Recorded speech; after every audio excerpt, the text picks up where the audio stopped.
Hey everyone, welcome to the Discover Virginia podcast. I'm Joseph Trahan, your host for the #1 video podcast in Virginia, where we explore the rich history, vibrant culture, and iconic businesses that make our Commonwealth truly special and worth talking about. So get ready as together we discover Virginia. Today on the podcast, we're shining a light on the incredible team at Operation Smile, based right here in the city of Virginia Beach, and their life-changing work that they do to empower individuals worldwide who are born with cleft lip and palate conditions. Did you know that every 3 minutes a child is born with a cleft condition? And without treatment, they could face challenges like difficulty eating, malnutrition, and frequent infections. Operation Smile is on a mission to provide life-changing surgeries, medical care, and advocacy to ensure that every child has a chance to smile, thrive, and live a healthy life. Joining us today from Operation Smile is Chelsea Ajay. Chelsea is a third-year biology pre-med student and has a wonderful story to tell and share about her work volunteering with Operation Smile. And we could not be more than happy to have her join us in studio here in Virginia Beach. Chelsea, welcome to the podcast. Thank you. Yeah, so Chelsea, where we come from and our heritage, greatly impact the way we view the world and the way we want to leave it. In what ways has your personal heritage impacted your worldview and the impact you want to have on others? Thank you. So my parents, they were both born in Ghana, and they were born in different areas. They moved to the States, and they didn't know each other in Ghana, so they met in the States, and they married, and they had me and my younger brothers. And so I was actually born in Brooklyn, New York, but at the age of 6 months old, my parents sent me to live with my grandmother in Ghana while they kind of worked and provided for our family. And so I came back to the States here to Virginia Beach when I was 3 years old. But having that time in Ghana and having, being raised almost as if I was in Ghana, but in Virginia Beach, really taught me a lot about hard work. It taught me to have a character of service because I saw that the impact of the people that helped my parents when they first got here and how much they want to give back. So it always instilled in me service and also altruism. So serving without wanting anything in return.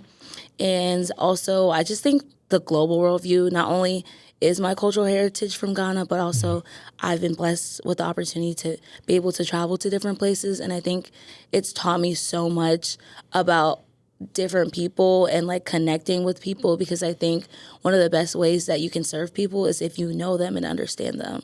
So really being from Ghana taught me a lot of that. Wow.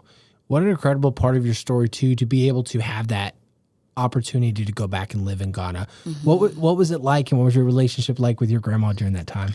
Okay, so I was really young, so a lot of what I know from my time in Ghana, where I lived there, is a lot from pictures and stories and different things like that. Yeah. And I love my grandma dearly. She actually ended up moving to the States again when I moved back because my younger brother was born. So she really did take a big role in raising us while my parents were working. My mother's a nurse, and my father at the time was a business owner, and now he works in mental health. But she taught me to speak our language of Ghana, and she taught me not to be stubborn because I was very stubborn as a child. And so I really appreciate our relationship. And since I've moved back from Ghana, I've had the opportunity to visit every couple of years. I went when I was 10, 14, and then most recently when I was 18, about 2 years ago. Yeah. And it's always such an amazing experience to see because we don't have much family in the States. So always nice to see my cousins, see my aunts, and also just enjoy my culture, eat the food. Although I do eat it here, it's just it tastes 10 times better in Ghana. Yeah. And I love the music and different things like that. So it's always a blessing for me to go. And also it just reminds me of where I come from and what I do things for. Yeah.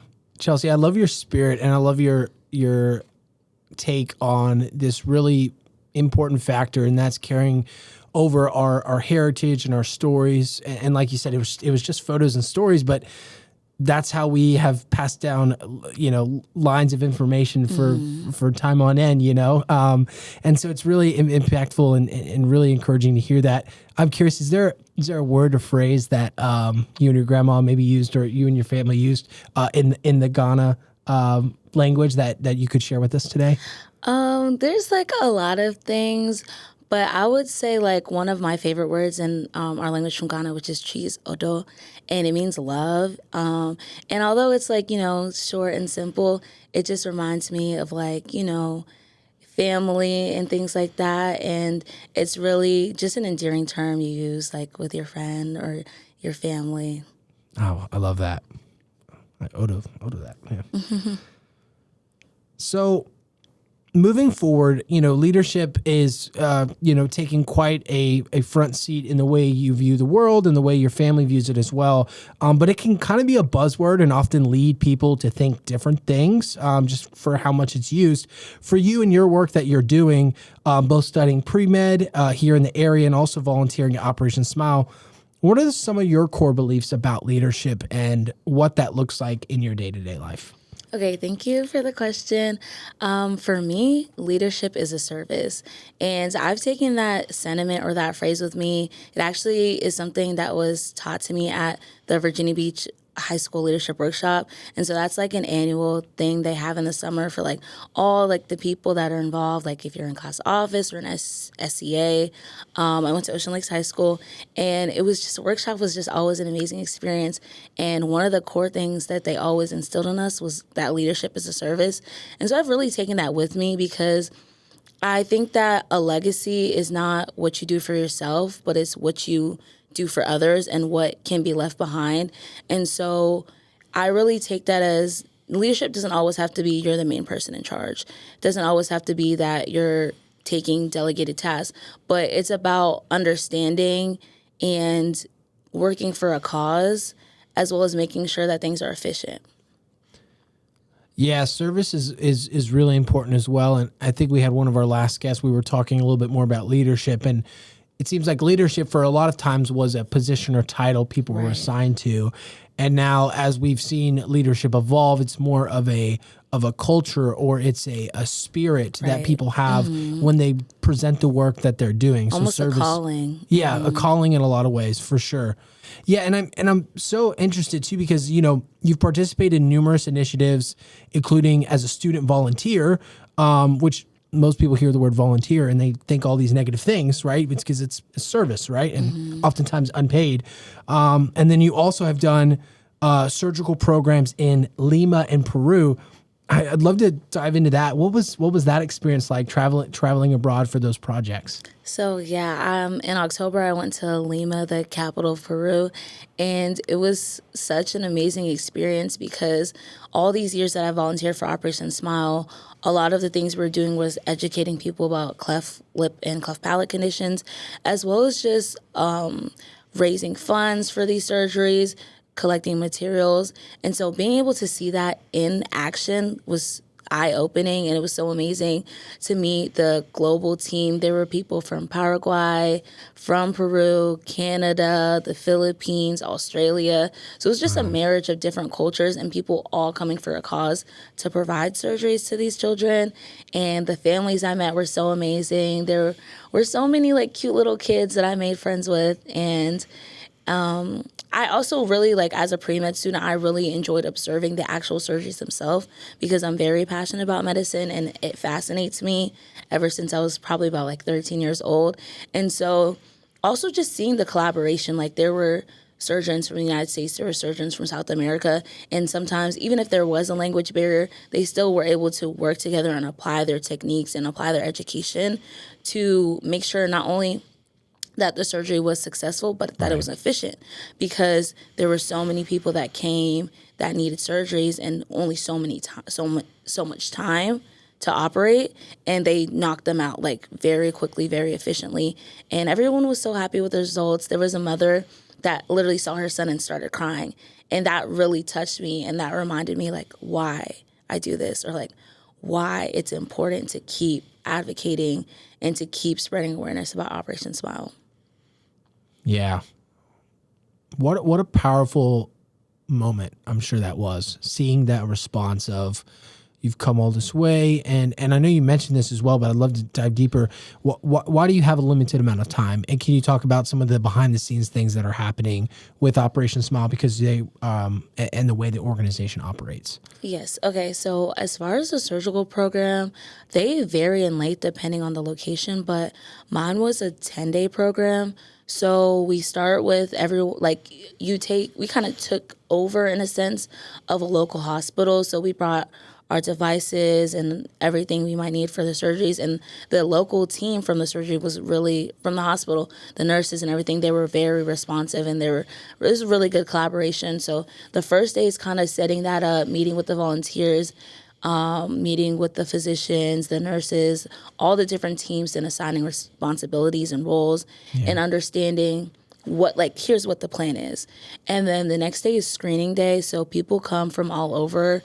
I met this family, and they took a 16-hour bus to get to the capital city of Peru, because they know that they needed the surgery and that it's free, and, this might be their chance. Because another thing, I know you touched on it a little bit, like people can have a hard time eating and speaking and drinking. But another thing is really there's a lot of social stigma. And people are bullied, and, especially in different cultures, they'll say like you're cursed or just different things like that if you are born looking different. So it's a chance for them to have a fresh start, chance for them to feel like they'll be comfortable in school, especially the kids, or that they feel like they can get a job and they won't be judged because of how they look. So they know how serious it is, so they really do their best and come all the way out. It's like whatever they can do to come out so they can be screened. And so screening day, it was pretty, like, there was a lot of different moving parts. There were different stations. So first you got, your weight checked, you got like a physical exam, and then I was working mostly with like the psychosocial team. Sure. So I was like playing with the kids. The Interactive Learning Center here in Virginia Beach, where I volunteer, has a puppet program. And so they made puppets that have cleft lip and cleft palates. And the kids really see them. So yeah, they see representation. So my job was working with our puppet Irpy and walking around, playing with the kids. I'm not a professional in puppeteering, but it was definitely just so amazing to be able to do. And like the people there started referring to me as the girl with the puppet, or like the mupeta, as they say in Spanish. I don't speak any Spanish, but I picked up some words, so that was a really nice experience. And so after screening day, they basically look at who's healthy enough for surgery, because if you're sick, if you're malnourished, like, you can't get surgery, because it's a life-threatening procedure. Sure. And so you want to make sure it's absolutely safe. So unfortunately, some people do get turned away, but they do try and take as many people that do qualify, that are healthy, and different things like that. Yeah. And then for the people that aren't, like, especially for the malnourishment side, they'll give you like different supplements. Like, I know there's a peanut paste that Operation Smile uses a lot, and it allows you to gain weight it has a lot of protein in a small packet. So they'll give those out so that the next time there's a surgical program, that they can come back and hopefully they'll be healthy enough. So that's kind of how screening day works. And then I think there's a day in between for them to like set up, now that they know who's who, put together the boards, and then it kind of starts with the first day of surgery right after that. Right. And they'll go in groups of 4. So like I mentioned, I was with the psychology social team. So we would have like our little waiting room, and we'd have toys, and I'd have the puppet, Bubbles. We play with them. They'd be in their little blue gowns, and then they get called out one at a time for their surgeries. Yeah. And so it was very as fast-paced as it could be. And then once they're out of surgery, they go in the recovery room. Operation Smile Peru, they had some toys donated, so it was really nice. I got to be a part of the team that brought them their discharge toys. So they were like these cats and dogs that made sounds, those pets, but they were very realistic. To connect with the kids. Yes. Yeah. So we got to take those, and then they went home the day after. And so when they would go home, the next group for the next day would come in. So it would be very in and out. It was very smooth. I sounds noticed. Efficient. Yeah. Yes. I mean, it was setting up in a mobile hospital in 2 days. Yeah. And then one of my favorite parts was at the end of the program. One of the doctors, he was from New York. He's Honduran by ethnicity, but he practiced in New York. He had so much bubbly personality. He asked me and another volunteer to help him throw a thank you kind of surprise party for all the volunteers and all the staff. And so we had balloons, we had flags, and we had this amazing carrot cake from like a local bakery. And it was just amazing to like celebrate like a job well done, because I believe we were able to do 87 surgeries in that span, just a few days. And just the response to the community, right, is really touching too, because it's a group effort, like you said, the local team and then your mobile team from Operation Smile coming together to put those pieces. Chelsea, as we wrap up our conversation here today, I've always been fascinated with, everyone, in the way we see each other, where we look different or we sound different, and then a project like this where you come together and see everybody, side by side for who they are. Seeing that and experiencing that, is there something you've noticed or perhaps reflected on about people in general? So I would say I noticed that people are very reciprocal. So like if you give people love, they'll give it back to you. If you show you care, they'll also show they care. And so I think that's important when you're going to service with Operation Smile, like the different events we have. One of my favorite things I've done is working with our summer camps and teaching kids about STEM and different things. And if you're excited to talk about it, they'll be excited to learn about it. So I think people are just so reciprocal. Yeah. Coming back to day-to-day life here in Virginia Beach area, can you tell us about your upcoming event, Servants Leaders Table, and what you plan to accomplish with this special project moving forward into the local movement that you have on spreading awareness about Operation Smile, but also challenging local leadership to be in a spirit of service? Right. So our upcoming event, really, we want to use it as a way to connect with the local community because, like we talked about earlier, Operation Smile is a global family. Right. And sometimes there is a misconception that you can only help by going abroad, but there's so many things that we do right here in Virginia Beach because this is where our headquarters is. And there's so many ways, I'm interested in medicine, but you don't have to be an aspiring doctor. You can be in media, you can be in business, and you can still make an impact and help to spread the cause and teach about awareness. And so through the conversation we're going to have at our event, through the art forms, like our activities, through our guest artists, I think we'll be able to connect and all find a common ground because everyone has something that they can connect with another person on. And then I think servant leadership, like I mentioned earlier, leadership is a service, understanding what you can do to help. And I think this will be the perfect platform to share with people how they can get involved, share with people how they can get others involved, their family and friends, and also just continue to build a community and continue to build an impact because there's a lot of things we do right here in Virginia Beach. Yeah. Well said, Chelsea. Thank you so much for your time and for sharing that. We really, really appreciate the work that you're doing here, volunteering with Operation Smile while also studying pre-med. I can imagine your schedule is quite busy. So wanted to extend that warm welcome. And of course, those of you listening, hit that like button and comment all the wonderful things that Chelsea's doing and share some love in the comments because this truly is one of those conversation pieces we would love to continue to highlight here, and your feedback helps in continuing to do that. So with that said, Chelsea, we'd love to roll out the red carpet. Any final words or messages or thoughts you want to leave with the audience? The floor is all yours. Yeah. So the last thing I wanted to say is just a shout out to my parents because they've done so much and they've just instilled the character and just growing up in church especially taught me that service is how we can help people and how we can connect. So thank you, Mom and Dad. I love you so much. Shout out to Mom and Dad. And thank you to our listeners for checking us out on another episode. You know where that like button is, and we'll see you all in the next video very soon. Hey everyone, Michael here from behind the camera. Right now we're taking a quick break to acknowledge and thank our wonderful studio host, Atlantic Bay Mortgage Group. When it comes to getting information and guidance on financing your next home purchase, we recommend talking with Atlantic Bay. They are one of the original lending institutions in our home city of Virginia Beach, and have a long resume of getting the job done well and making your home buying experience more enjoyable.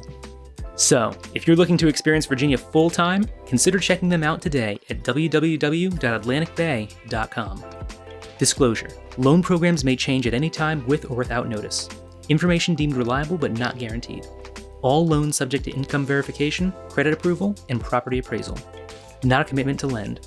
Atlantic Bay Mortgage Group, LLC, NMLS number 72043, NMLSconsumeraccess.org is an equal housing lender. And now, back to today's show. Hey everyone, welcome back to Discover Virginia. I'm your host, Joseph Trahan. Today we're continuing on with our conversation from earlier today with Operation Smile, but joining us now is one of their other amazing volunteers, Barb. Barb, welcome to the podcast. Thank you so much for having me. I'm glad to be here. Yeah, we are so excited. And this conversation is in preparation for all the wonderful work that you and your organization has done throughout the Virginia Beach area and coming and culminating to this Saturday for the upcoming event, the Leadership Empowerment event, specifically for women and business owners and entrepreneurs and people that just have a passion for service. So it's fitting that we have you on the show today to talk about that. You ready to dive right in? Let's dive in. It's the Servant Leaders Table. Servant Leaders Table. And we're gathering women from all over the community just to inspire them and to perhaps encourage them to make a deeper commitment to volunteerism and being that leader that is also the servant. Absolutely. And Barb, I understand you've had quite a career as a leader, running as a principal for the Norfolk School Department. Is that correct? Oh, yes. I was a school marm for many, many years. A school what? A school marm. A school marm. I haven't heard that phrase. That's an old phrase. What's marm? A marm. Just an old lady, I guess. An old school teacher, old maybe. School yeah, teacher. One of those. I like that. One of those old maid school teachers. But marm is just an old word. Marm. So I was a teacher for Norfolk Public Schools for 18 years. Then I got to be the principal for about 14 years. And that's when I began my volunteer work with Operation Smile. Very, very cool. And then, are you from the Norfolk Hampton Roads area originally, or what brought you around to this region? Let's see. I was born in Tennessee. My father was in YMCA work. Okay. So we moved all over the country. It was almost like being in a military family. So I was born in Tennessee, but my brothers were born in Portsmouth. So we've lived in Atlanta, Jacksonville, Southern California was where we did a lot of our growing up. Yeah. And came back here, finished school, and started my gig with Norfolk Public Schools. Started teaching. Absolutely. What got you to stick around and build your life and your business here when you came back to the Virginia area? Was it just a happenstance, job opportunity lined up and it made sense, or was there something that was? Let's see. It was my grandmother. She was a professor at Norfolk State University. Okay. And at the time, she was one of the founding organizers of something called the Teacher Corps Project. So that was back when Lyndon Johnson was having the war on poverty. They come up with this idea that teachers needed to be trained in the economic areas where they were going to be teaching. And I stuck around. So we'd had 2 years of student teaching. We were interning there. And one of the components of service with Teacher Corps was that we had to have a community-based project.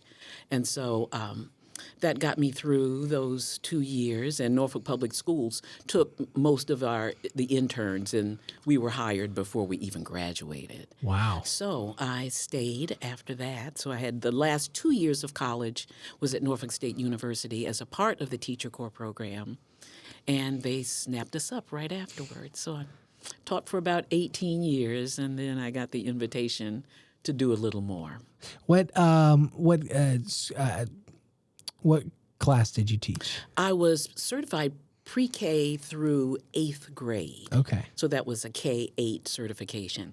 So I started out in kindergarten and then taught many years at, 2nd grade, 5th grade, Okay, 8th grade. So all over the K through the 8th grade round. Wow. Yeah. If we could flash back to that time, what was Norfolk like then? For a while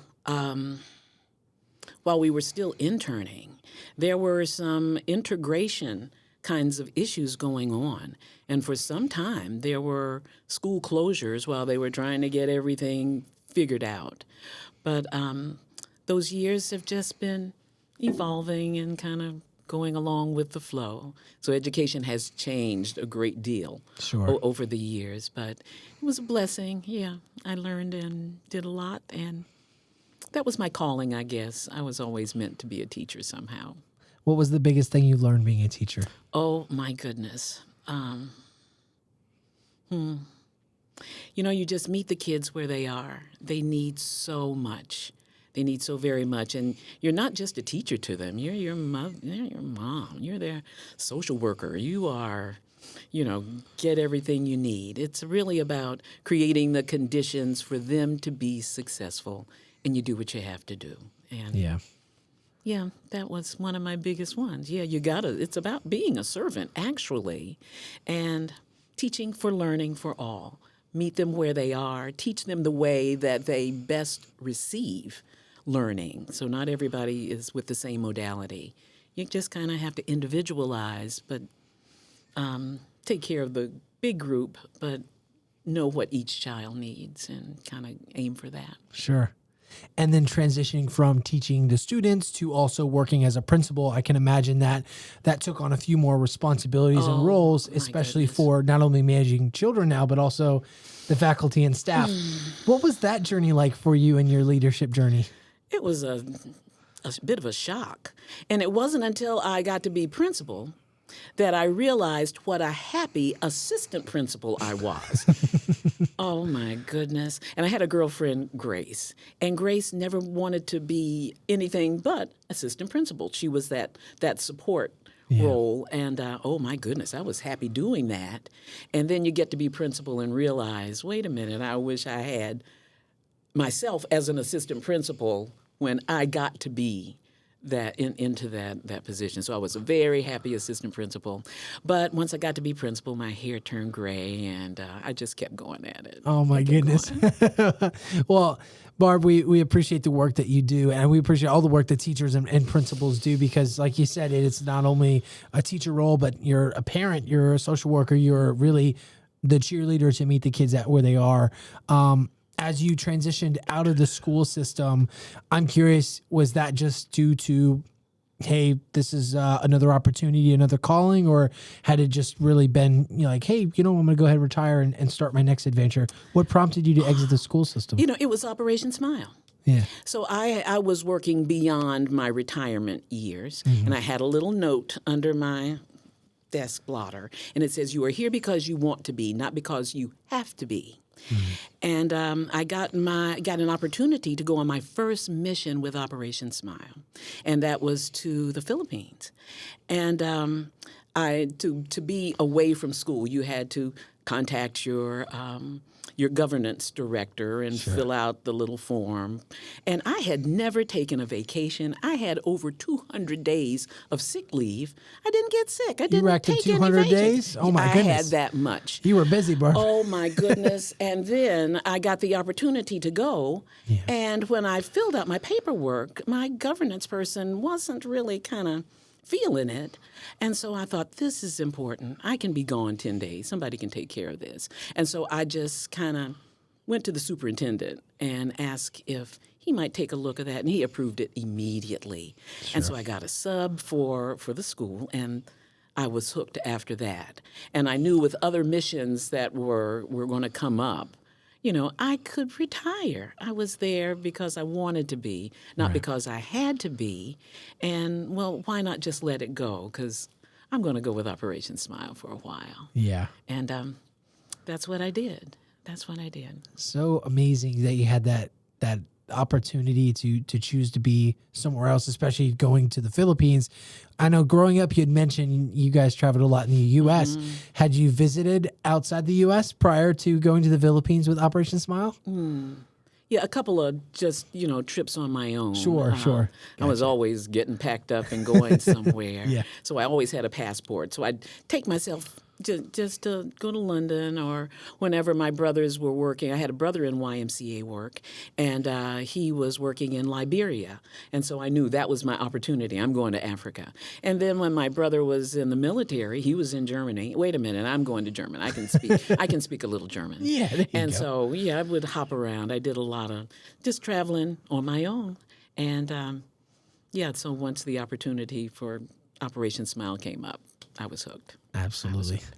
Well, Barb, as we wrap up to the end of our conversation today, first off, we want to commend you on the work that you're doing at Operation Smile. I mean, volunteering in any capacity in a community is very admirable work because, as most of us know, volunteers don't get paid. So a lot of people might have a hard time understanding at least why people do what they do when it comes to volunteering, or at least may need that nudge to look outside of themselves more.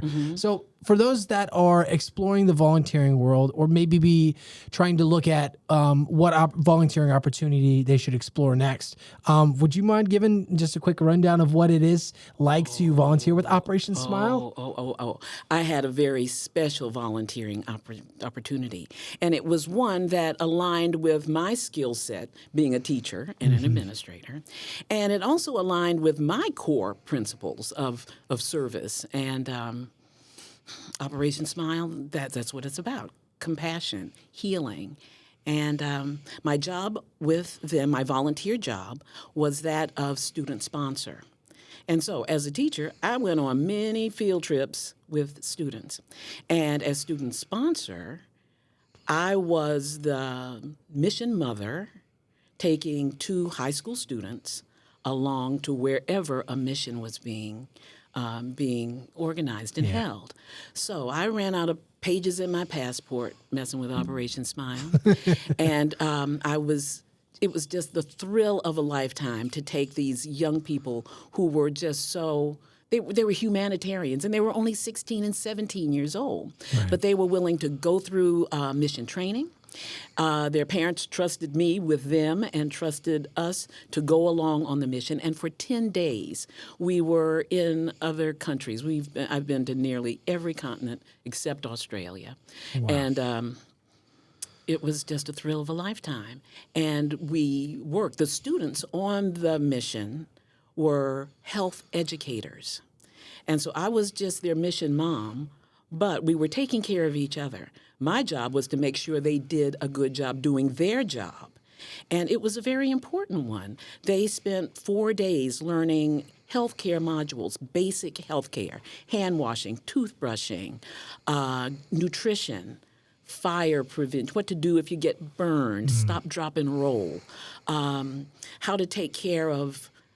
We did a unit on oral rehydration therapy. They had to teach the parents about what to do if their child was sick and became ill and had a bad case of diarrhea. Sure. And so the students really got into the lesson. They were teaching the parents, use some salt and some sugar. Many of my students would bring little packets and make little flyers for the parents to take home with them. We did a unit on CPR, and we had the mannequins there, so we sang our little song, and it was just a wonderful, wonderful day with the students on a mission, and all they had to do was teach.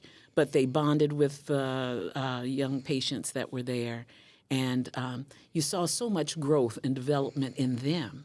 And then during surgery week, we got a chance to leave the hospital and go out into the community. We visited schools and orphanages and group homes, and we did the same instruction that we did in the hospital for the parents out in the community. So we were Operation Smile ambassadors while we were out along in the cities of wherever we went. And it's a beautiful opportunity. And I had some great kids. Thank you for transporting us to that moment again. That sounds like such a special time of really empowering those community members, and also, in addition to the surgeries that really help with, cleft lip and those helping with malnutrition and things like that, really instilling that impact, and then bringing that story back here to the leaders here in the Hampton Roads, Virginia Beach area. I mean, not many people know this. We didn't even know this till a couple months ago. But Operation Smile is based here in Virginia Beach. Which isn't that incredible? Yeah, that was my heart. This is local. Yeah, they're doing what? Yeah, I can get to go where? And so, it's a wonderful organization. Absolutely. Barb, last question for you before we go for their conversation today. If there's any, as we look to the future leaders, is there a single message or perhaps phrase or thought process you would like to encourage them to think through as they're going through becoming leaders and how to serve and really give back to the communities that they're a part of, what message would you leave for those leaders? Keep an open heart and be about the volunteering. How can you be that servant? How are you going to be of service in the world to make it a better place? I heard somebody say that service is the rent that you have to pay just to be a human being. And Operation Smile just gives you that opportunity, or wherever anybody chooses to volunteer. To give and to receive are really the same thing. So you're giving, but you're getting so much more as you do that. And that's my incentive. It's just, you give what you can and you get so much more. There's so much more a return as you add value to what's out there in the world. Better to give than to receive, right? Yeah. Barb, thank you for your time. Appreciate it. You're very welcome. Peace and blessings, beautiful soul.